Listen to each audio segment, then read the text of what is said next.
नमस्कार. कसे आहात तुम्ही सर्व? मस्त आहात ना? मस्तच राहा. सर्वांना सर्वप्रथम श्री स्वामी समर्थ. मी मितेश तुम्हा सर्वांचं स्वागत करतो माझ्या आणखीन एका नवीन व्हिडिओमध्ये. तर थंबनेलवरून तर तुम्हा सर्वांना नक्की समजलं असेल, की आजचा व्हिडिओचा टॉपिक नक्की काय आहे? तर तुम्हा सर्वांना माहिती आहे, की आता माझी बोर्डाची परीक्षा सुरू आहे. तर जसे जमेल तशा प्रकारे मी तुमच्या सर्वांसोबत व्हिडिओ शेअर करतोय. तर आता बऱ्याच दिवसानंतर खूप छान आणि मस्त अशी आपली देवघरातली पूजा झालेली आहे आणि जो देवघरात तुम्हाला दिवा दिसतोय ना, तर तो नवीन दिवा आहे, जो माझ्या एका सबस्क्रायबरनी मला गिफ्ट म्हणून दिला होता. खूप सुंदर दिवा त्याने दिलाय. Thank you so much. आणि त्याच्यानंतर मग आता उंबरठ्याची सुद्धा पूजा खूप सुंदर झाली. आज रांगोळी मी साधीच काढली आहे, पण खूप छान झालेली आहे. त्याच्यानंतर आता मला तुमच्या सर्वांसोबत शेअर करायचं आहे, की ते म्हणजे जेव्हा आपण दररोज कपडे धुतो ना, तर त्या कपडे धुण्यामध्ये आपण सगळ्यांचे मिक्स कपडे असतात. जेव्हा आपण वॉशिंग मशीनमध्ये कपडे वॉश करतो. पण तेव्हा काही-काही वेळेस कोण-कोण हॉस्पिटलमधून जाऊन येलेले असतात किंवा काहीही असतील, तर त्यामध्ये काय करायचं डेटॉल किंवा आता मी पहिल्यापासून म्हणजे आम्ही कोरोनापासून तर आम्ही सॅव्हलॉन यूज करतो. सो म्हणून मी सॅव्हलॉन घातलेलं आहे. तर कुठल्याही अँटिसेप्टिक लिक्विड जे असतं ना, ते कपड्यामध्ये आपण घालायचं. जेणेकरून काय होईल, की जे काही जर्म्स असतील, की आता बरेच जण बघा आपल्याला काही आज म्हणजे सर्दी खोकला झाला तर आपण हॉस्पिटलला जातो, डॉक्टरकडे जातो. तर तेच कपडे आपण जेव्हा वॉशला टाकतो ना, तर त्याच्यावरती जे काही जर्म्स असतील किंवा काही असेल, तर ती निघून जाण्यास मदत होत असते. तर म्हणून म्हणजे मी तरी असं करतो, की कुठलीही बॅच असू दे, म्हणजे आपण जे आता आता आम्ही मशीन एक दिवस आड करून लावतो. म्हणजे वन डे सोडून आम्ही मशीन वॉश करतो कपडे. तर त्याच्यामध्ये दरवेळेला मी एक छोटं बूच त्याचंच झाकण मी तेवढं त्यामध्ये ते लिक्विड घालतो. तुम्ही डेटॉल घातलात तरी चालेल किंवा Savlonचं हे अँटिसेप्टिक लिक्विड घातलात तरी चालेल किंवा कुठल्याही प्रकारचं, कुठल्याही कंपनीचं अँटिसेप्टिक लिक्विड ॲड केलात तरीसुद्धा चालेल. तर ही खूप महत्त्वाची आहे असं मला वाटतं. त्याच्यानंतर आपले कपड्यांना खूप सुंदर आणि मस्त असा सुगंध येण्यासाठी मी कुठलं लिक्विड यूज करतो, मी काय करतो, तर ते सर्व प्रश्न होते बऱ्याच जणांचे. माझे लॉन्ड्री एरियाबद्दलचे पण बऱ्याच जणांचे प्रश्न होते. तर आता ही जी मशीन आहे ना, ही फुल्ली ऑटोमॅटिक मशीन आहे. हिला काही करायची गरज नाही. ती पाणी पण स्वतःच घेते, ह्या सर्व गोष्टी असतात. पण माझ्या इथे एक प्रॉब्लेम काय झाला आहे, माझ्या इथे पाणी चांगलं आहे फोर्सनी वगैरे, पण माझ्या म्हणजे ठेवण्यासाठी तिला प्रॉपर अशी छान जागा करून दिली नाही आहे बिल्डरने. सो मग म्हणून प्रॉब्लेम त्यामध्ये असा जातो, की तिला ठेवायचं कसं? म्हणून मी तात्पुरतं आम्ही तिला पाईपनेच पाणी टाकतो. जेणेकरून ती स्वतः बरोबर चालेल आणि जेव्हा मी तिला परमनंटली एका जागी फिक्स करू ना, तर तेव्हा मग ती ऑटोमॅटिक आम्ही तिला चालू करू. त्याच्यानंतर बघा कपड्यांना छान सुगंध राहण्यासाठी मी यूज करतो हे सॉफ्ट टचचं सुंदर असं फॅब्रिक लिक्विड जे मला खूप आवडतं. हे ब्लू कलरचं जे आहे ना, खरंच सांगतो याचा सुगंध ना खूप म्हणजे खूप सुंदर आहे. फक्त दररोजच्या कपड्यांसाठी मी हे एक स्कूप घेतो. म्हणजे आता हा जो पूर्ण त्यांचं झाकण आहे, ते पूर्ण छान भरून एक स्कूप घेतो आणि कपड्यांना अक्षरशः इतका छान सुगंध राहतो ना आणि हे मी केव्हा टाकतो तुम्हाला सांगतो. आता आपण कपडे तसे 3दा वॉश करतो, तर तिसऱ्या वेळेला जे शेवटचं टर्म असतं, त्यावेळेस मी कपडे ह्यामध्ये म्हणजे ते टाकतो आणि त्याच्यामध्ये माझी मशीन कमीत कमी अर्धा तास तरी चालत असते. अर्धा तास चालते आणि त्याच्यामध्ये मग पूर्ण माझी मशीन खूप छान आणि मस्त होते. कपडे स्वच्छ होतात. त्याच्यासोबतच मग त्याला कपड्यांना सुगंधसुद्धा खूप सुंदर येतो. तर लॉन्ड्रीसाठी मी ह्या 2 प्रॉडक्ट्स माझ्याकडे नेहमी असतात. त्याच्यानंतर मी कपडे वॉश करण्यासाठी एक नवीन लिक्विड पर्चेस केलेलं आहे. तर ते पण कुठलं आहे ते तुम्हाला मी आता येणाऱ्या जे आगामी व्हिडिओज असतील तर त्याच्यामध्ये समजून जाईल, की मी काय कोणतं नवीन लिक्विड वगैरे घेतलेलं आहे. ओके. तर पहिलं लिक्विड मी यूज करायचो, की ते म्हणजे आपलं गोदरेजचं आपलं जे लिक्विड आहे फॅब, तर ते मी यूज करायचो. पण आता थोडंसं दुसरं लिक्विड मी घेतलेलं आहे. त्याचे रिझल्ट्स वगैरे तुम्हाला मी यूज करून सांगेन. तर चला आता आपण पटकन अशी एक मस्त रेसिपी तुमच्या सर्वांसोबत शेअर करतो. तो म्हणजे चमचमीत असा झुणका, जो खरंच त्या दिवशी मी बनवला होता ना, खूप सुंदर झाला होता. काय करायचंय, तेल घ्यायचंय. शक्यतो लोखंडाच्या कढईमध्येच तुम्ही बनवण्याचा प्रयत्न करा झुणका. तेल घेतलं, त्यामध्ये मोहरी, जिरं, हिंग घालायचंय. त्याच्यानंतर त्यामध्ये चवीनुसार तुम्हाला जेवढा स्ट्राँग किंवा मीडियममध्ये त्याच्यानुसार त्यामध्ये तुम्हाला लसूण घालायचा आहे. थोड्याशा मिरची घालायची आहे. अगदी 1 किंवा 2 जास्त घालायच्या नाहीत. ओके. अगदी 1 किंवा 2च घालायच्या. त्याच्यानंतर त्याला पूर्ण मिक्स करायचं आहे. कढीपत्ता त्यामध्ये घालायचा आहे आणि त्याच्यानंतर त्यामध्ये जाडसर चिरलेला कांदा आपल्याला घालायचा आहे. मी ना ही व्हिडिओ म्हणजे ही जी रेसिपी आहे ती पहिली तुमच्या सर्वांसोबत शॉर्ट व्हिडिओ थ्रू शेअर केली होती. त्याची लिंक मी तुम्हाला डिस्क्रिप्शनमध्ये देतोय. त्याच्यानंतर मग ह्यामध्ये आता आपल्याला टोमॅटो घालायचा आहे. मी टोमॅटो मीडियम बारीक चिरून त्यामध्ये ॲड केलेला आहे. त्याच्याने सुद्धा फ्लेवर खूप छान येतो आपल्या झुणक्याला आणि झुणका खरंच खूप सांगू खूप छान झाला होता आणि भाज्यांमुळे ना त्याला एक वेगळी अशी छान टेस्ट येते. त्याच्यानंतर मग म्हणजे आपला हा कांदा, टोमॅटो वगैरे आपण त्यात ॲड केलं आणि त्याच्यामुळे. तुम्हाला हवं तर तुम्ही ह्यामध्ये काहीतरी वेगळं सुद्धा ॲड करू शकता. तुमच्यावरती आहे तुम्हाला जर काही लागतं तर मी तरी सांगेन की नको झुणक्यामध्ये कोण तसं काही ॲड करत नाही. ओके. त्याच्यानंतर मी अर्धा चमचा तिखट घेतलं, त्याच्यानंतर थोडीशी धने-जिरा पूड, थोडासा गरम मसाला, त्याच्यानंतर थोडंसं हिंग आणि थोडीशी हळद आणि अशा प्रकारे घेतला आणि त्यामध्ये तो मसाला घातला आणि पुन्हा मिक्स केलं. म्हणून मिरची आपण कमी घ्यायची आहे, हे नेहमी लक्षात ठेवा. जर तुम्ही मिरची जर घालत असाल, तुम्हाला मसाला नसेल यूज करायचा, तुम्ही जास्त क्वांटिटीत मिरची घ्या आणि जर माझ्यासारखं मिक्समध्ये बनवत असाल ना, तर मग तुम्ही मिरची कमी घ्या जास्त प्रमाणामध्ये. एखादी घेतल्यात तरी चालेल आणि मसाला थोडा हेवी घ्या. अशा प्रकारे करा. आता तुम्हाला जेवढं तिखट लागतं त्याच्यानुसार तुम्ही करू शकता.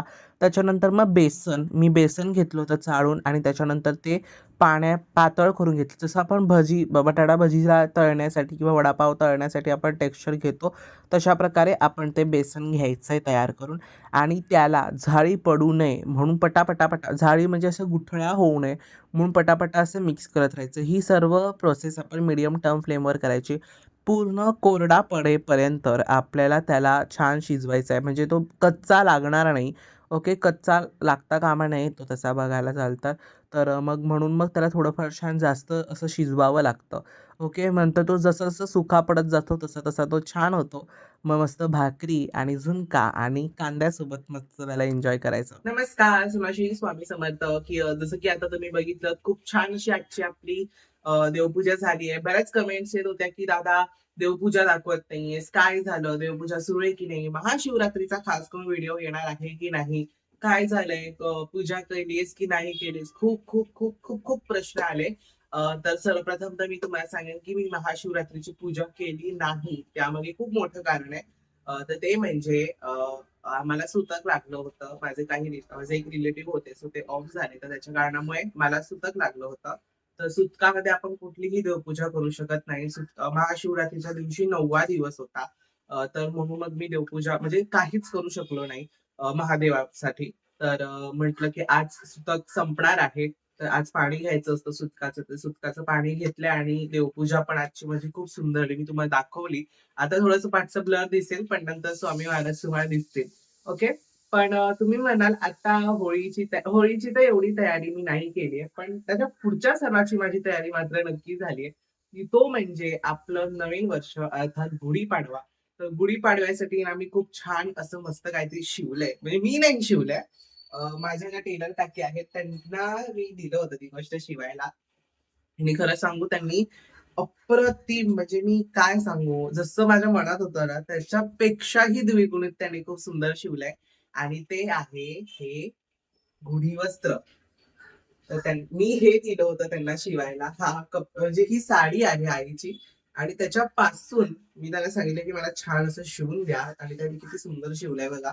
किती गोड दिसतंय आणि इतकं भारी दिसतंय ना आणि त्यांना हे 2 नॉट्स पण त्यांनी अटॅच केलेत. जेणेकरून आपण जे काही गुढीला बांधू म्हणजे एक्स्ट्रा मग आपल्याला धागा-बिगा शोधत राहायची गरज नाहीये.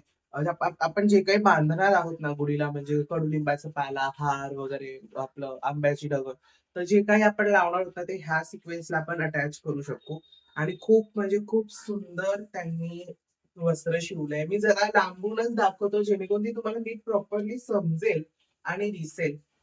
बाहेर बघाल ना तुम्ही हेच वस्त्र जर तुम्ही बाहेर शिवायला गेलात ना तर तुम्हाला 600, 500, 700, 1200 रुपये त्याची कॉस्ट घेतात. पण हे अगदी मला कमी प्राईसमध्ये शिवून मिळालंय. खूप सुंदर झालंय. तुम्ही पण तुमच्याकडे असलेली अशा कोणतीही छान अशी साडी असेल भरजरी, तर त्या साडीपासून तुम्ही अशा प्रकारे छान शिवू शकता. त्याचे निर्या बघा काकींनी खूप सुंदर काढल्यात.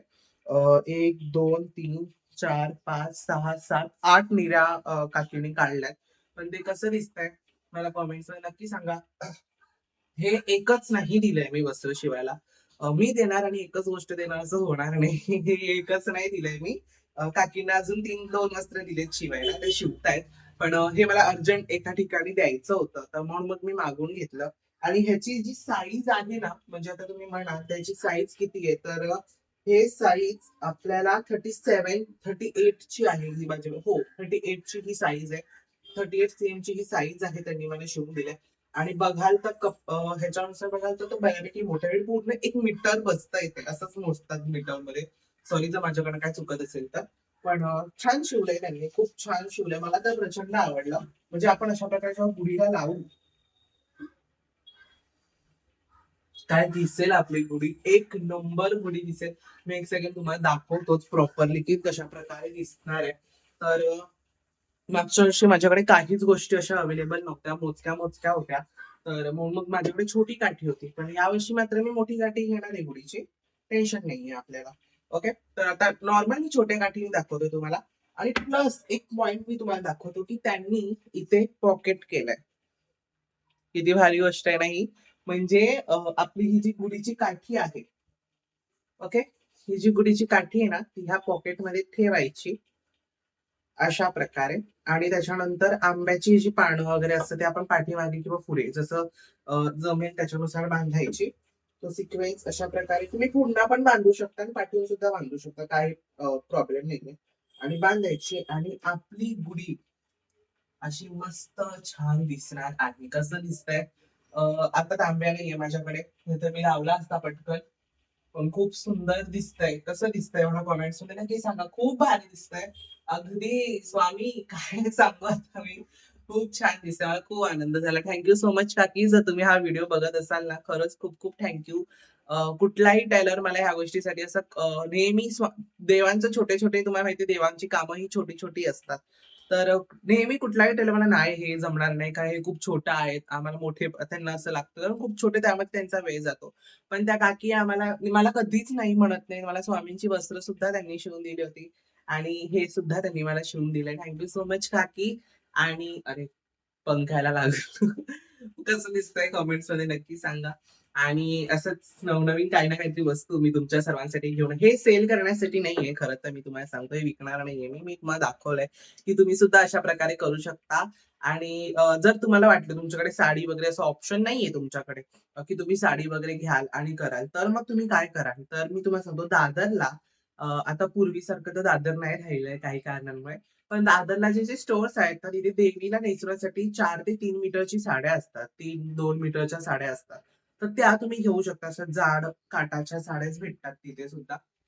तर तुम्ही त्या सुद्धा घेऊ शकता. किंवा तुम्हाला ते नसेल मिळत, तर मग तुम्ही ब्लाउज पीस असतो ना आपला काठा पदराचा, तशा प्रकारचा ब्लाउज पीस शिवून तुम्ही घेऊ शकता. आता हे एक वस्त्र मला काकी बोलले, की 2 मीटर लागतं हे असं अशा प्रकारे शिवण्यासाठी 2 मीटर वस्त्र लागतं. तर तुमच्यावरती आहे, की तुम्ही कशा प्रकारे शिवताय. पण तुमच्या टेलरला वगैरे एकदा विचारून घ्या आणि तशा प्रकारे मग तुम्ही शिवू शकता. अगदी असा होता आपला आजचा खूप छान असा इन्फॉर्मेटिव्ह व्हिडिओ. माझा नेहमी प्रयत्न असतो की तुमच्या सर्वांसोबत काहीतरी छान इन्फॉर्मेटिव्ह शेअर करावं. तर अगदी नेहमीप्रमाणे तुम्हाला सर्वांना आजचा व्हिडिओ आवडला असेल तर व्हिडिओला लाईक करा, शेअर करा आणि सगळ्यात महत्त्वाचं सबस्क्राईब करा. पुन्हा भेटूयात अशा उद्याच्या एका नवीन व्हिडिओमध्ये. तोपर्यंत सर्वांना बाय आणि सर्वांना श्री स्वामी समर्थ.